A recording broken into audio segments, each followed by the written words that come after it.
سلامونه، د لندن دی د بي بي سي پښتو تلویزیون نړۍ دا وخت. زه سنا صفایم. فرانسه بیا په ویره اخته شوه. یو چلوونکي د نیس ښار په سمندرغاړو کې پر خلکو لارۍ وروسته او 4 کسان یې ووژل. هنګري د ملګرو ملتونو هغه نیوکې رد کړي چې وایي له کډوالو سره له زوره کار اخلي. او د لوبو سرټکو کې لیکن افغانستان ټیم شو پاکستان ټیم شو دغه غوسه ولا سخال پکور دي کنه سړی د پکور چې ډانډې سره ویلاړ دي. له شاهد افریدي سره خبري افغان کرکټ بورډ او مرستیال روزونکي سره خواله او د فوتبال د تاریخ یو پاڼه هم اړو. جوړ په خیر. نړۍ دا وخت خبرونه کې لاند خبرونه او نورې ډېرې په پورې کیسې درته لرو که کولی شئ تر پایه راسره اوسئ. لږ تر لږه 4 کسان د فرانسې په سویل نیس ښار کې د یوه ترهګر برید په ترڅ کې ووژل شوي دي. یو سړي خپله لارۍ مشهورې سیمې خامنا د زانګلۍ باندې وروسته زرګونه خلک د اورلوبې له یوې نندارې بیرته کور ته روان وو. پر ځایي وخت ماخوستن 11 بجې وې چې یوه لارۍ دغه سیمې ته ورننوته.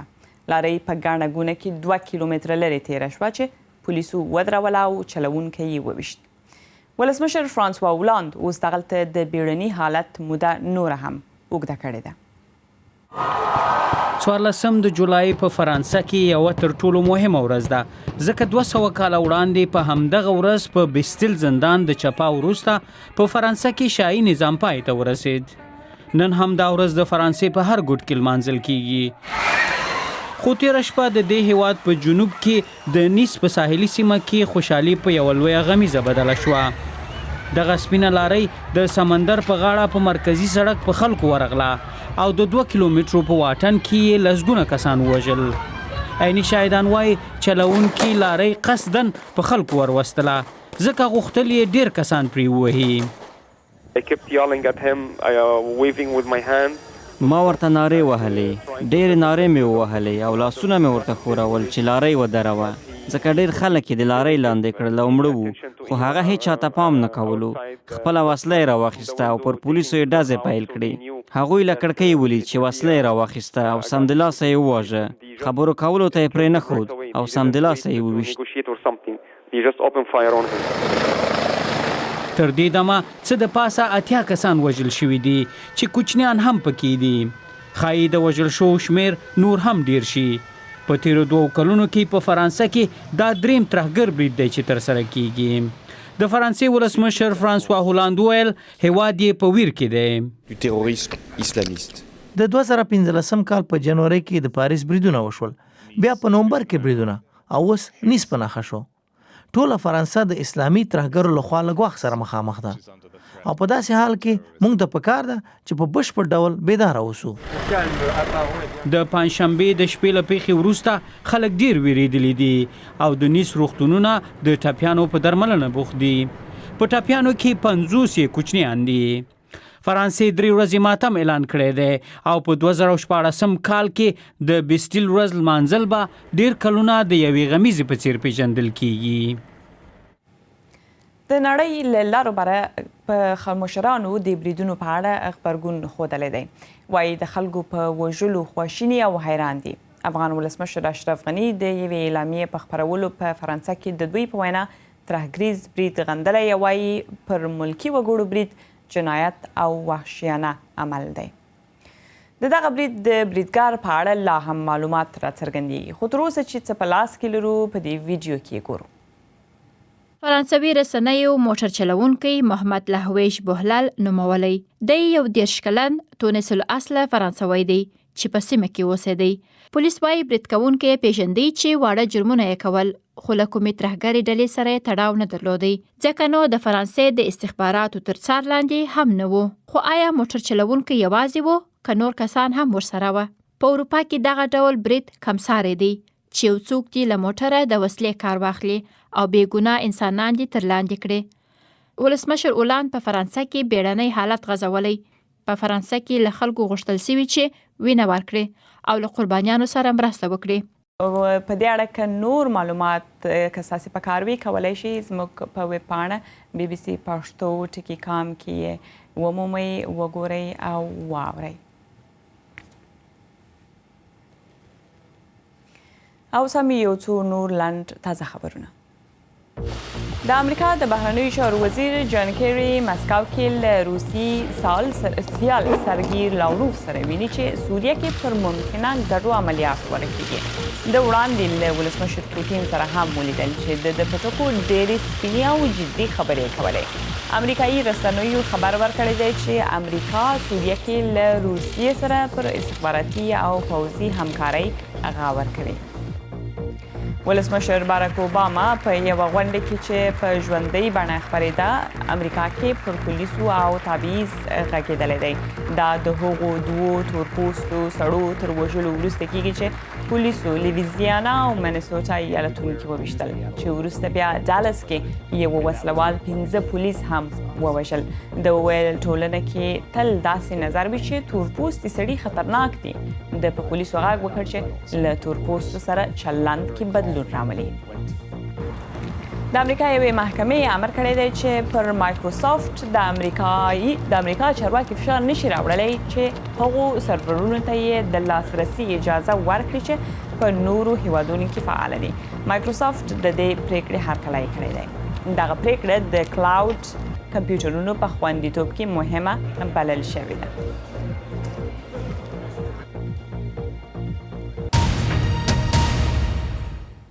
نو مخکې مو ښاغلی روستار ترکې له ځان سره درلوده، له فرانسې را سره دی، پر سکایپ باندې خبرې مو نشو اورېدلی، اوس را سره دی. ښاغلی ترکې پوښتنه مو دا وه چې فرانسه بیا ولې په نښه کیږي؟ فرانسه د دې لپاره په نښه شوې چې د نورو اروپایي په پرتله په منځني ختیځ کې په جګړه داخل هیواد ګڼل کیږي او هلته داعش د جلب و جذب په حساب باندې د هغه فرانسویانو دپاره چې د فرانسې نه تقریبا 1700 کسان تلي او د داعش په لیکو کې د نړیوال نظامی ائتلاف په وړاندې چې په هغه کې فرانسه هم شامله ده جنګیږي. فرانسه دغه کسان په خپل کمپونو کې ټرینینګ ورکوي دغه کسانو ته او بیا فرانسې ته استوي او په فرانسه کې دغه فرانسویان په تروریستي اعمالو لاس پورې کوي. کور مودن ښاغلی ترکی په فرانسه کې افغان حقوقپوه روستار ترکی و. د هنګري حکومت د ملګرو ملتونو هغه تورونه ردوي چې وایي د کډوالو د ایستلو لپاره له ډېر زوره کار اخلي. دوی له هغه راهیسې چې تېره اونۍ سخت قانون رامنځته کړ تر اوسه 600 کسان شړلي دي.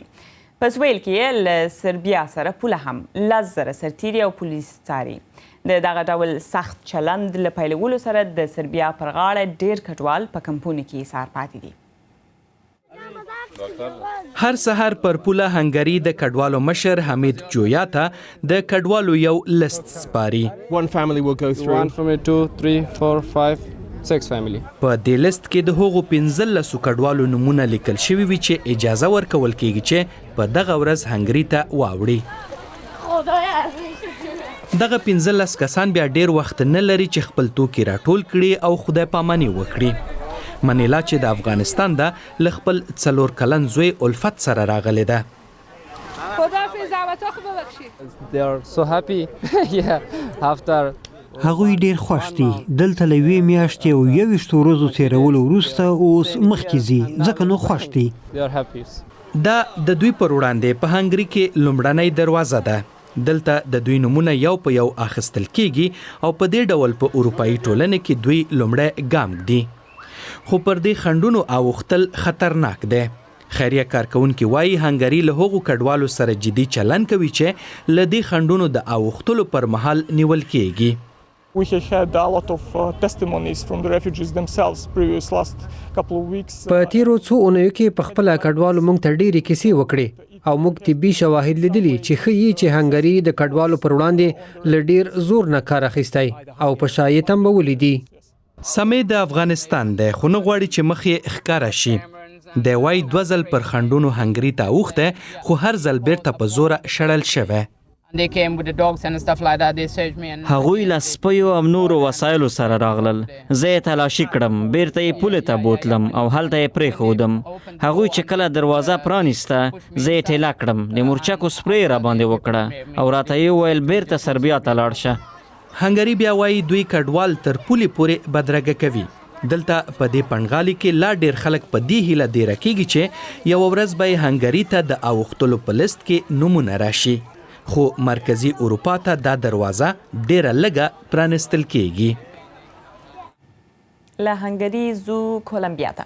دغلته 2 کال وړاندې پر یوې میرمنې نتالي پانسدیلیان تیزاب وشیندل شول. اوس دا د نورو قربانیانو د حقونو لپاره کار کوي. د دې هڅو حکومت وهڅاوه چې په دغه اړه قانون بدل کړي. اوس د تیزاب شیندلو مجرمینو ته تر 50 کاله د بند سزا ورکول کیږي. د بي بي سي ته خپله کیسه وکړه. تر برید وروسته مې څېره ویجاړه سوې وه. غوښتل مې چې مړه سم، خو اوس هدف لرم او نورو ته د هیلې یو څرک یم. زما نوم نتالیا پونسدیلیون دی. دروازې پرانیستلو ته ورغلم او دغه سړی هلته ولاړ و. زما پر مخ او بدن یې یو څه راوپاشل. ما چیغې کړې، کالي مې ویلې سوه، بیا مې د بدن پوست هم ورسره توی سو. اول سر خو له قهره یې شیدلم. غوښتل مې چې غچ واخلم.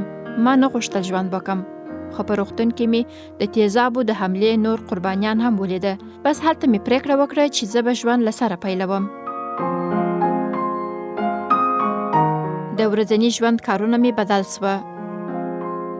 د دې پیښې وروسته ما نسوی کولی په پښو ولاړه سم. ډوډۍ یې په پیپ کې راکوله. د روښنایي زغم مې نه درلودی. ما به پر مخ ماسک اغوستی او خپل مخ به مې له نړۍ پټاوه. اوس زه ماسک نه اغوندم او له هندارې هم نه بیریږم. خو دې ماسک زما سره مرسته وکړه او تر نورو یې ورسولم. موږ له قربانیانو سره مرسته کوو چې روغتیایي خدماتو ته لاسرسی پیدا کړي. په کارموندنه کې هم مرسته ورسره کوو. له نورو غښتلو ښځو سره مې هم ولیدل. هغوی ماته دا توان راکوي چې زه نوره هم پیاوړی سم او زه د هغوی غږ او هیله سوم. خمجنه کیسه وه. د بي بي سي پښتو تلویزیوني خپرونه ګورئ. خبري مطالب مو هم دومره وو. د خپرونې دویمه برخه مو لوبو ته ځانګړې کړې ده. ایمل پسرلی یې درته وړاندې کوي. نن پکې افغانستان کرکټ بورډ له اجرایوي مشر سره د افغان لوبډلې پر راتلونکو پلانونو مرکه لرو او شاهد افریدی مو هم غږولی دی. نو ایمل پسرلی به وروسته د لوبو خپرونه درته وړاندې کړي او له یو څو شېبې وروسته به موږ بېرته درته راستانه شو. نو که کولی شئ راسره اوسئ او چیرې مه ځئ.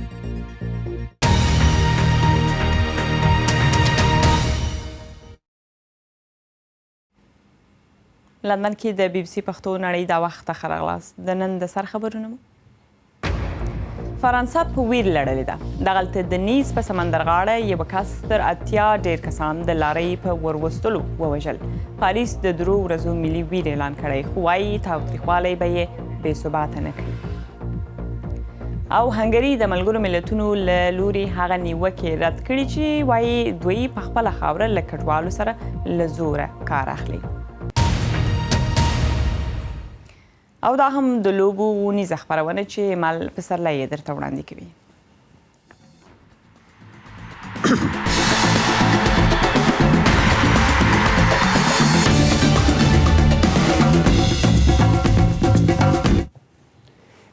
جوړ په خیر. نن به د فوټبال په لوبه کې د نیمې پیړۍ پخوا تاریخ ته ستانه شو، خو د خپرونې ډېره برخه به مو کرکټ ته بیله شوې وي. پایلې هم افغان کرکټ. آیرلند د درېیمې یو ورځنۍ لوبې په ګټلو د 5 سیالیو لړۍ اوس یو مساوي کړه. دا چې د ماتې دلیل څه و او لوبډلې څه ترې زده کړل، د افغان لوبډلې مرستیال روزونکی رئیس احمدزی ځواب راکوي.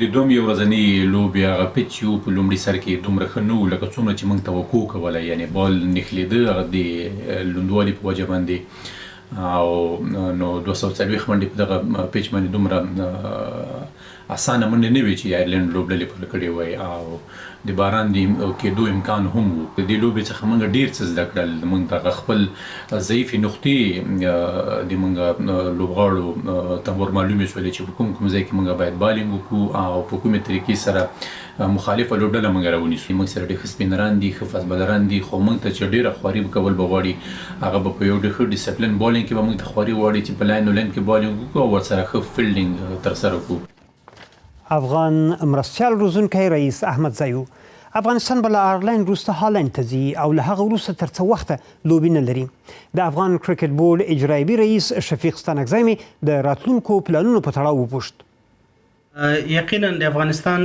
کرکټ بورډ په دې تکل کې د بشپړ غړیتوب لرونکو هیوادونو سره لوبې برابر کړي چې دا یو ډېر غټ چیلنج ده د افغانستان د کرکټ بورډ د ادارې لپاره نه د افغانستان د کرکټ بورډ د ادارې لپاره بنگلاديش هم په دې ستونزه کې ښکیل ده نیو سریلانکا هم تر یو حده پورې شکایتونه درلودل په دې نړیواله غونډه کې خو سپټمبر 2018 کوم کټ اف تاریخ ده یعنی 2018 سپټمبر پورې به اته غوړه لوبډلې مستقیم د 2019 نړیوال جام ته لاره پیدا کوي او باقی څلور بل ورلد کرکټ لیګ د دوه لوبډلو سره یو کوالیفاینګ راوند لوبي نو تر هغه وخت پورې موږ دوه ټارګټ لرو یو څنګه کوي چې موږ په اته غوړه لوبډلو کې ځان راولو هغه ته موږ باید تقریبا 15 څخه تر 14 نړیوال ورځنۍ لوبې وکړو سه موږ تر دې دمه پورې لاس لوبې لرو برابرې کړم دي د فل ممبر سره اعلان صرف پاتې ده او 15 نور هم موږ باید برابرې کو په دې باندې موږ د آی سی سی د بورډ غړو سره هم موږ د ستونزه شریکه کړې ده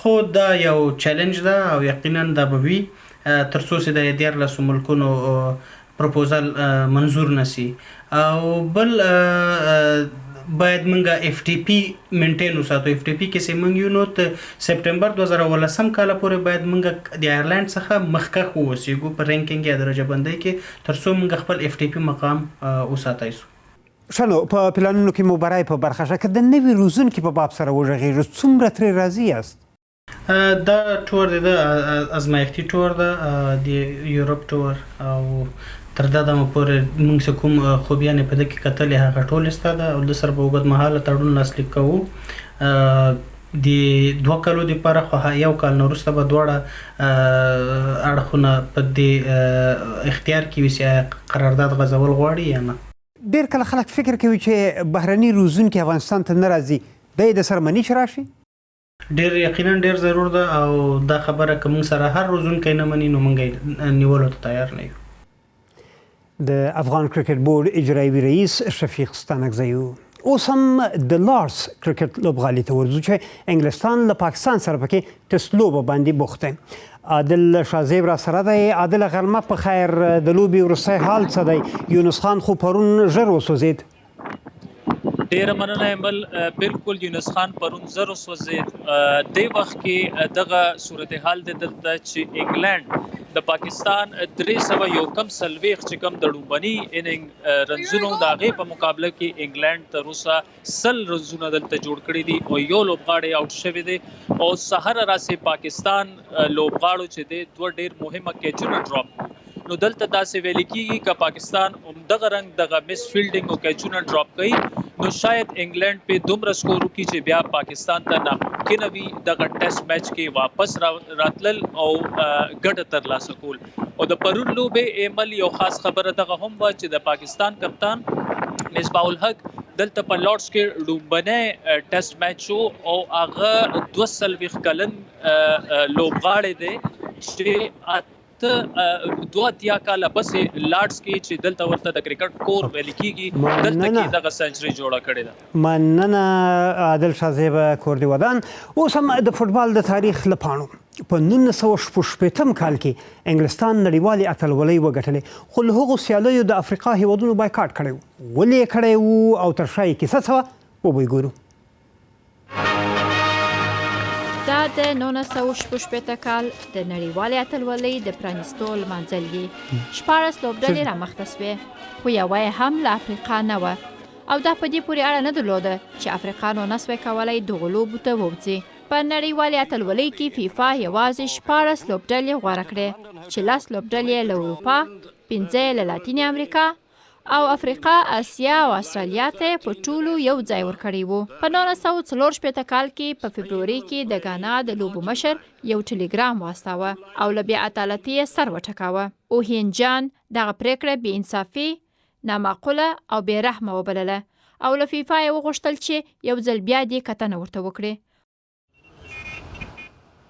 د 1944 په جولای کې د قاهرې د نایل د رود پر غاړه د افریقایي فوټبال ټولنې فیفا ته ضرب الاجل وټاکه او ورته ویل موږ ته زموږ ځای راکړه، که نه موږ له لوبو سره بایکاټ کوو. 3 میاشتې وروسته چې له فیفا یې ځواب ترلاسه نه کړ، نو افریقا خپل ګواښ عملي کړ. دا مهال افریقا په ځان باور درلود، ځکه مستعمرو خپل خپلواکي اخیستله، خو تر ټولو ډیر ځان خپل غانا ته واوښتی. د بلیک سټار په نامه د غانا لوبډله هغه مهال ډیره وړاندې وه. د 1963 او 1965 د افریقا اتله لوبډله وه. زه داسې څوک نه پیژنم چې هغه مهال ځینو پښیمانه شوی نه وي. تر هغه وروسته چې موږ نړیواله اتلولي ولیده، نو موږ پوهېدلو چې موږ تر دې ښه لوبه کولی شوی. موږ پایلوبې ته وتلی شوی ځکه موږ ځانونه ښه پیژندل. خو لوبو بیا هم افریقایي رنګ درلود، ځکه د پرتګال یوزیبیو چې زیږېدلی په موزمبیق کې و او هغه مهال د پرتګال مستعمره وه، تر ټولو ډیر ګولونه وکړل. په 1968 کال کې فیفا هر یو آسیا او افریقا ته ځای ورکړ. بایکاټ کار وکړ. هغه نړیواله اتلولي چې یوازې په نوم نړیواله وه، په رښتیا هم نړیواله سوه. تیر خوندور کلونه بیرته به کرکټ ته ورستانه شو. شاهد اپریدی مو په روانه اونۍ کې میلمه و. عادل شاه ورڅخه وپوښتل چې افغان لوبغاړي د پاکستان شل ورځو سیالیو ته څرنګه لار موندلی شي.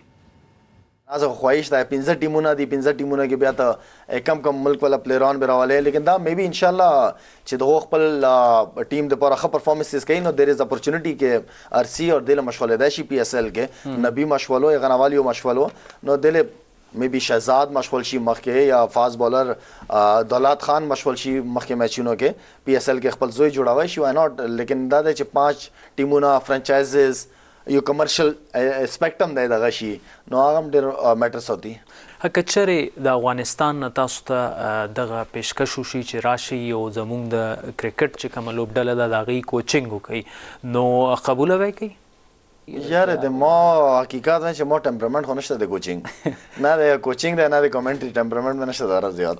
ویل کېږي چې تاسو له غوسه ډېره درځي. نه لیکن افغانستان ټیم شو، پاکستان ټیم شو، دغه له غوسې والا څه خلک پکار دي کنه، سړي د پکار چې ډانډې سره ویلاړ وي. که ډب نوي ادب نوي وایه. نو د شاهد اپریدي په همدې خبرو د لوبو دا اونۍ بشپړېږي. تر بلې هغې اجازه غواړم.